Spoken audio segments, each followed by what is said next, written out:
The misconception of spirituality. A lot of people think spirituality is all about being soft, being peaceful, being submissive. People think you need to be a pushover to be enlightened. That's complete BS. This is the image that's been sold to us. Spirituality is all love and light, all peace and compassion. And sure, that's part of it. But what about the other side? What about the warriors, the rebels, the ones who stood up and fought for their beliefs? These people weren't weak. They weren't passive. They were powerful. They were spiritual. And they knew one thing that most people today have forgotten. True spirituality isn't about escaping the world. It's about transforming it. So today, we're going to break down why the idea of spirituality as soft is a lie. Why embracing your power is not only necessary but actually the highest form of self-mastery. And how the left-hand path teaches us to step fully into that power, without guilt, without shame, and without compromise. All right, let's break this down. What does it actually mean to be spiritual? What it really means to be spiritual. Most people have been conditioned to believe that spirituality is about rejecting the ego, about detaching from the world, about being this emotionless, conflict-free, perfectly enlightened being. But that's not real spirituality. That's just another form of suppression. The left-hand path teaches us something different. It teaches that real spirituality is self-mastery, not self-denial. True enlightenment doesn't come from running away from your emotions, your desires, your power.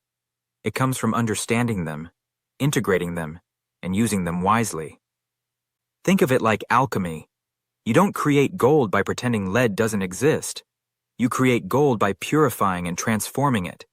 Your anger, your ambition, your darkness, these are raw materials. It's your job to refine them, not suppress them. And this is where so many people get lost. They think spirituality means rejecting power.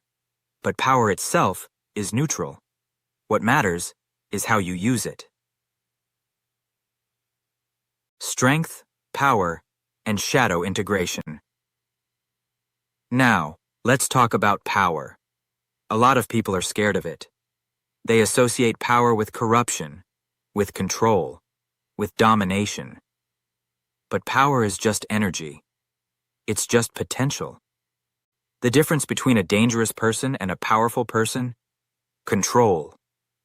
Let's look at warriors throughout history. Samurai, berserkers, knights, mystics. They weren't just mindless brutes. They were masters of discipline, philosophy, and spiritual practice. They understood that power without control leads to destruction. But power with wisdom? That's unstoppable. And this is where shadow work comes in. If you don't integrate your own darkness, it will control you. If you don't understand your own aggression, your own desires, your own need for power, it will eat you alive. A man who suppresses his rage becomes a victim to it. A man who integrates his rage uses it as fuel. The balance between power and wisdom. Here's the truth. Power without wisdom is just destruction. We see it all the time. You see men who chase power out of insecurity. They think domination equals strength. But true power doesn't need to prove itself. And on the flip side, wisdom without power is useless. You can have all the knowledge in the world, but if you don't have the backbone to stand up for yourself, to enforce boundaries, to take action, then what's the point? Real spirituality is about balance. The warrior and the monk, the fighter and the philosopher, the fire and the water. How to embody spiritual power without losing yourself. So, how do you actually embody power without letting it consume you? Here's how. Step 1.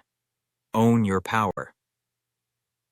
Stop feeling guilty for wanting strength. Whether it's physical, mental, emotional, or spiritual, own that shit. Step 2. Train all aspects of yourself. Lift weights. Meditate. Learn philosophy. Master a skill. A strong mind, body, and soul together make you unstoppable. Step 3. Set boundaries without apology. Being spiritual doesn't mean tolerating disrespect. You can be compassionate without being a doormat. Step 4. Use your dark side constructively. Turn your anger into motivation. Turn your pain into wisdom. Turn your fear into focus. Every so-called negative emotion is just energy waiting to be directed. The real definition of a spiritual badass. The world doesn't need more weak men pretending to be enlightened. And it doesn't need more men chasing power blindly. What it needs are men who can walk both paths, who can embrace both their strength and their wisdom, their power and their compassion, their light and their darkness. That's what it means to be a spiritual badass. And if you're ready to step into that, then let's go. Drop a comment below. What part of your power are you still afraid to own? Let's talk about it.